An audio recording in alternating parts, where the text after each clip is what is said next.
The Economist.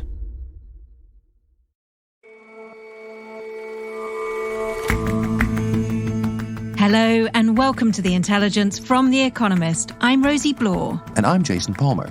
Every weekday, we provide a fresh perspective on the events shaping your world. There have been many conversations over the years about how to make prisons work. But what about when prisoners are finally released? And here in Britain, people are famously quick to say sorry. Our data journalist looks at apologies in the workplace and whether being apologetic gets you further ahead or leaves you in a sorrier position. First up, though.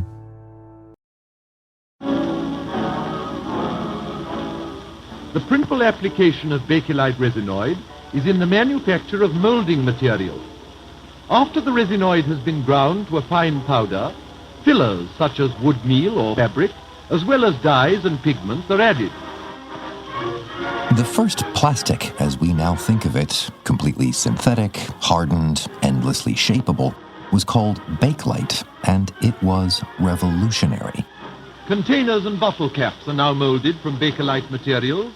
Each day produces a new idea for its use. Each day for weeks and months and years and decades. At you and Nickel, you're within reaching distance of something plastic right now.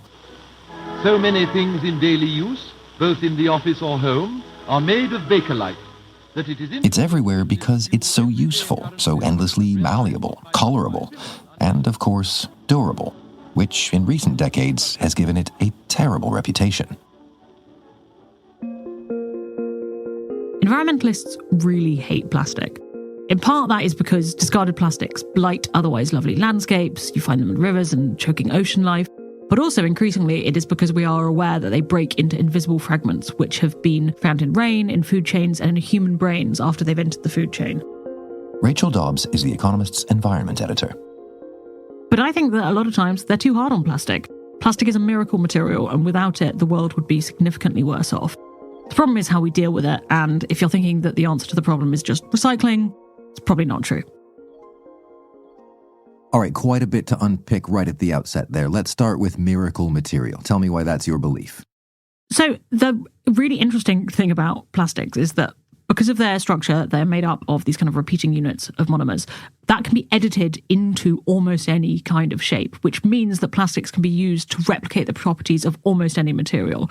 But they can also then make it lighter, easier to mass produce, cheaper, more durable, which means that you can use plastic in place of things that you would be otherwise getting from the environment. So before plastic, everything had to be made out of ivory, horn, wood, resin, fibre, glass, all these kind of things, which meant that you were taking huge amounts from the natural world. And it would be impossible to rely on those materials to the level that plastic now allows us to do. And a lot of environmental damage would have been done trying to do that. One of the first plastics was a substitute for ivory because demand for stuff like billiard balls and piano keys had pushed elephants almost to the point of extinction. So what plastic has done is allow economic growth and development to be decoupled from environmental extraction. But all of that, as you say, not without its ills. No, it isn't without its ills. There is evidence that it is harming the natural world. I'm not trying to mount the argument here that plastics being found in the stomachs of albatrosses is going to be a good thing. There's also really legitimate growing concern about what exposure to plastics does to human beings, and they are detecting far higher levels of plastic in basically anything that you now look at. That is definitely something that needs proper investigating. And if there are going to be long-term health effects from this kind of exposure, that is something that we need to know about and we need to be able to treat. There is evidence in lab trials that these microplastic exposure can cause stuff like inflammation, which is the basis of a lot of chronic diseases. So all of that does need to be dealt with, in large part by a huge amount more research into what these actual problems are and what the chemicals of concern are. And the other suggestion you made at the outset there was that recycling is not the cure to this, to keeping plastics out of the environment, to stopping the ills, despite my constant daily aspirational recycling bin filling. Why is that? So I'm not trying to say that recycling is pointless, but recycling is not and was never going to be the solution to deal with the plastic waste problem as a whole. And in large part, that is because recycling is really difficult. It's much harder than people realise. You cannot turn different types of plastic into each other just by chopping them up. Any kind of recycling requires really onerous sorting, and it is a very expensive and laborious process. And because of that, almost always recycled plastic is more expensive than the virgin plastic type. And because it's so difficult, because it's not economically viable, what you end up seeing is that rich countries don't want to deal with this entirely themselves and end up exporting quite a lot of their plastic waste. And it ends up in countries that have even less resources to deal with this properly. And again, because the economics of it aren't great, often it ends up being dealt with by vulnerable workers in bad working conditions. This is something that you see in Turkey, which takes 40% of both Britain and Europe's plastic waste. And when this stuff is dealt with by people who do not have the resources to do it properly, that is also when a lot of it ends up being illegally dumped and finding its way into the natural environment. So plastics save us from an even worse environmental fate, but what's been done, what is being done so far isn't enough. What would be? What is the fix here? So better recycling is part of the solution, but what that means is for that better recycling to take place in the rich countries that have the resources to do it. And that should also probably be augmented by advanced recycling, which is a new form that is becoming more popular, in which you are using chemical processes to break down plastics into the actual feedstock so they can be made into entirely new plastics. But also, what the world needs to get more comfortable with are the solutions that have previously been really unpopular. So landfill should be a huge part of it, and so should burning plastic for energy. I mean, both of those are kind of surprising solutions, have been demonized by environmentalists and others as exactly the wrong thing to do with plastics. Yeah, people really, really do not like the idea of either landfill or incineration. And actually, resistance to those things is one of the reasons why recycling was pushed so much in the first place, much more so than the viability of recycling. But the thing to remember here is that if managed correctly, these are good solutions. So landfill, what correct management means is making sure that they are properly lined, so that you are not getting chemicals and microplastics leaching into the environment, making sure that you are pumping off the gases that the plastics give off as they decompose. So methane is a big one. And that will require proper infrastructure and careful monitoring for a long time, because as we know, plastics stick around for a long time. And that requires investment and is somewhat hard to do, but it is better than failing to do recycling well, as is the case in many poor countries that don't have the resources to do it properly. And incineration, there are arguments for that too. Yeah, incineration, again, has been really unpopular because of fears about the toxins that it gives off and also the carbon that it gives off. And both of those things are true, but we now have the technology to manage those much more efficiently. So again, you're capturing any kind of runoff, but you can also capture the carbon that comes off that. And then if you are also using the incineration of this burning waste for energy, you are then getting an energy source which doesn't require burning fossil fuels. But very few countries around the world are really comfortable with this. You have some. China does a lot of it. Japan does a lot of it. The EU increasingly does quite a lot of it. But it is still broadly quite reviled elsewhere, and that really shouldn't be the case.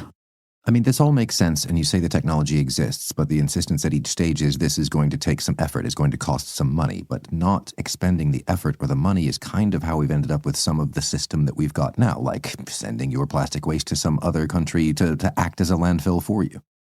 Yeah, this is going to be costly and difficult, but it will be less costly and difficult than trying to move to other types of materials.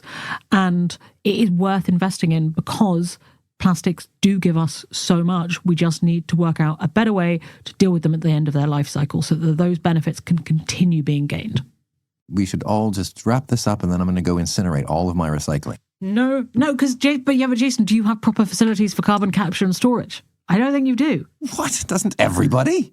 I'm going to get my own carbon capture and storage facilities built at home so I can feel better about this whole story. I think that doesn't work. Rachel, with a little more reservation, I will continue for the moment to recycle as before. For the moment, thanks for your time. Yes, please do. I don't want to take away from this to be that everyone should just abandon their recycling. But thank you, Jason.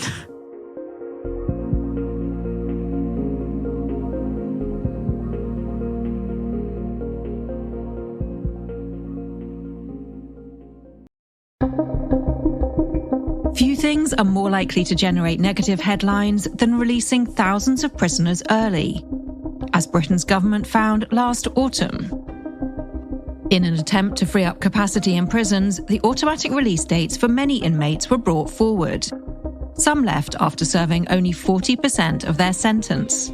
We now have a situation where we have some people serving 2/3 in custody, some people serving up to the halfway point in custody, and then others subject to the early release scheme serving 40%. Mark Day is from the Prison Reform Trust. What we've got is this sort of confusing mess. And it's all been created by Parliament, really. The early release scheme may have been the least bad option for a government that inherited overflowing jails, but it's highlighted a different problem. Those who are released from prison often end up returning. Last autumn, the government implemented a big early release programme where they let thousands of prisoners out on a couple of days in September and October. Tom Sass is our Britain Public Policy Editor. What it has done is shone a light on some of the wider problems in prisons. And one of those is the fact that we're actually pretty bad at this process of releasing prisoners with any sort of plan for finding housing or work. Tom, some critics were fearing a crime wave as a result of this scheme. Has that happened? Have we seen a crime wave? Well, 6 months on, it doesn't look like there has been. The real test of this will be when we get the big national crime survey, which looks at overall levels of victim recorded crime. But we won't get that until next year. But what we can do is look at police recorded crime, which comes in on a monthly basis. And we can look at some of the best reported and best recorded crimes, so things like vehicle theft. And if we look at London, we see crime has been falling, not rising, in the months since that big early release programme. We can also look at rates of recall to prison. Those were already very high before this release programme, and they've merely stayed at that high level. So it doesn't look like there's been a big crime wave unleashed by this.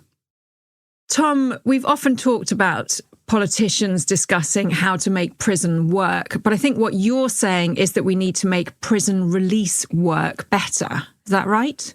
That's right. So I think a lot of the focus in Britain is on how bad prisons are at locking people up. We talk a lot about overcrowding, violence, drugs, lack of rehabilitation. But what we found looking at the data is actually we're also really bad at releasing these prisoners from jail. A big factor here is whether someone has a home to go to when they get let out of prison. They're about twice as likely to end up back in custody. If they don't, what we found is less than half of prisoners had a place to go to in the releases up to August 2024. And that was before these big releases. It's probably got worse. What I've found talking to people in the prison system is that because of the speed at which these releases were done, a lot of resettlement work wasn't completed before cells had to be vacated. So you have stories of inmates just being given a tent and a sleeping bag on the way out, and actually rather a lot of inmates going out to sleep rough. Now, some of these problems are hard to fix. We've got a lack of social housing, hostels, which a lot of freed prisoners would go to. They've got big problems around drugs and criminality. So that's one reason why a lot of prisoners would rather end up in a tent than end up in one of those places. And if a former prisoner does find somewhere to stay, how easy is it for them to get a job? It's pretty hard. We found that only 1 in 5 prisoners that get released have a job after 6 weeks, and that doesn't improve very much over time. So after 6 months, it's still only 1 in 3, which is really not very many. In reporting this piece, I sat with a group of prisoners who'd been out for a year or two in Northumberland, and they described this really difficult process, actually, of just applying for dozens and dozens of entry-level jobs, getting all the way through the application process, and then suddenly they would get rejected, and it's because they've got to the point where they have to declare their criminal record. And what we have in Britain is actually a very stringent approach to criminal records. So even quite low-level offences stay on people's record for a very long time, and that can in effect bar them from some of those entry-level jobs. And that's bad for them, but it's also bad for us because it means they're more likely to reoffend. And what's the answer, Tom? How do we fix it? So I think things like housing are pretty hard to fix. You need quite a lot of investment. Criminal records, we could change that quite easily. We could make it easier for people we let out of prison to get back into work, and that would be a good thing all round. But perhaps the biggest thing, I think, is linking up what happens inside prison with what happens outside prison. So really you want inmates who are developing plans for where they're going to live, what they're going to do for work when they're on the inside, so that they have some of those plans for when they're released. And there's an awful lot of risk aversion. Prison governors quite like high walls. They don't particularly like charities coming in and trying to train people up and give them skills. So that's why we end up in this place. There are a small number of charities who are trying to do some of this work on skilling people up and giving them links to outside, but it's not happening across the board at all. When the government came in, they made a big deal about this overcrowding crisis, and the early release program was the emergency measure to give themselves some breathing room. I think now the question is, can they succeed in reducing some of the demand for prison places, but also can they make prisons in general work a bit better? And part of that will be getting better at release. Tom, thank you so much. Thanks, Rosie.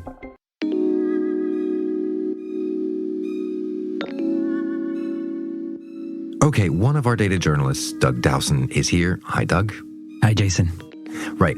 Opening question. How many times today have you said that you're sorry?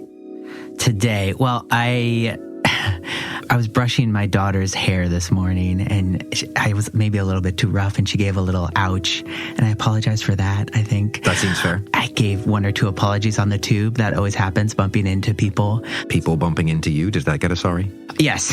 Any sort of bump will get a sorry on the tube. Yeah, that's just how it is here, yeah. Any sorries in the workplace today? Not today, no. Just bulldozing through people and just saying unapologetic nothing. In the workplace. Unapologetic, yep. So I've actually been thinking about apologies lately because I came across a study that actually looks at and analyzes how apologies can hurt or help you in the workplace. So you have turned the sorry question into a data question. I love this. Yes. Are there people who are more prone than others to saying they're sorry? It turns out that there is. So Canadians, in addition to... I knew Canadians were going to figure in here. In addition to being notoriously nice, apparently apologize relatively frequently. British people, they're very polite. They also say sorry, apparently at 4 times the rate that Americans do. And I came across a study that looked at workers in some Asian countries, and it found that Chinese people are the most likely to admit guilt, but the least likely to actually apologize. So an interesting kind of nuanced finding there. So it varies from place to place. But you said the place that interests you most is the workplace. What's the dynamic there?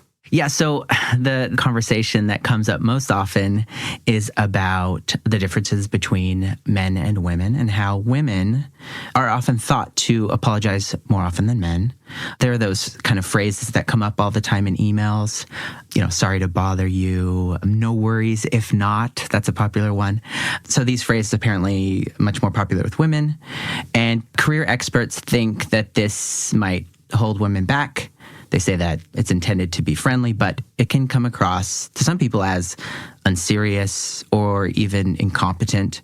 So I looked at a paper by 2 economists at Stanford, Lily Liu and Marshall Moe, who set out to study this question and try to sort of quantify this gender gap in apologies. So how do you kind of academically isolate and investigate that? Yeah, so what they did was they recruited around 700 Americans and had them role play, and they split them up into a group of workers and a group of bosses. And the workers were asked to answer multiple choice questions from a standardized test, like an SAT test type of thing. And the bosses were asked to evaluate their performances and decide who should be promoted among the workers.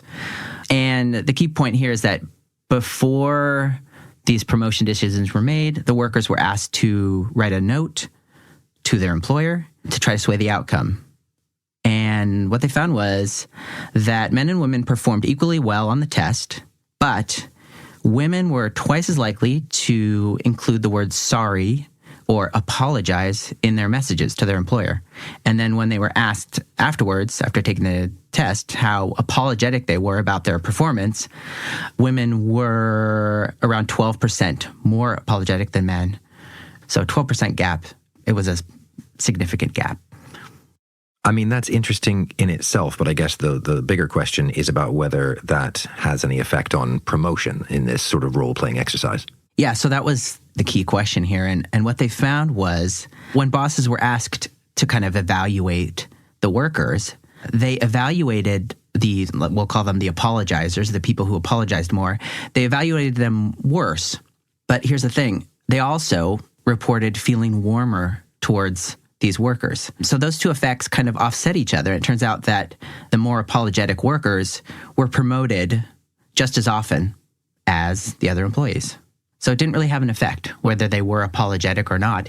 So 2 questions then. One, which comes about with all of these sorts of psychology and experimental economics kinds of experiments. Does it translate to the real world? And if so, the advice is what? To keep apologizing at will, it doesn't matter? Right. I mean, you can take this with a grain of salt. It's all experimental results. They're not observational studies of people in the real world.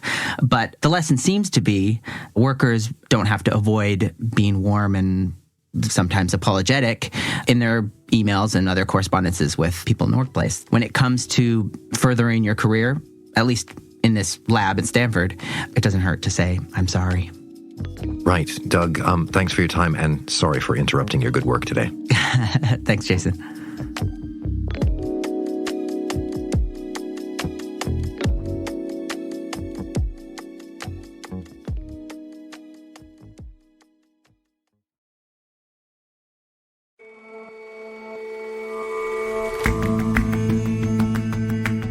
That's all for this episode of The Intelligence. We'll see you back here tomorrow.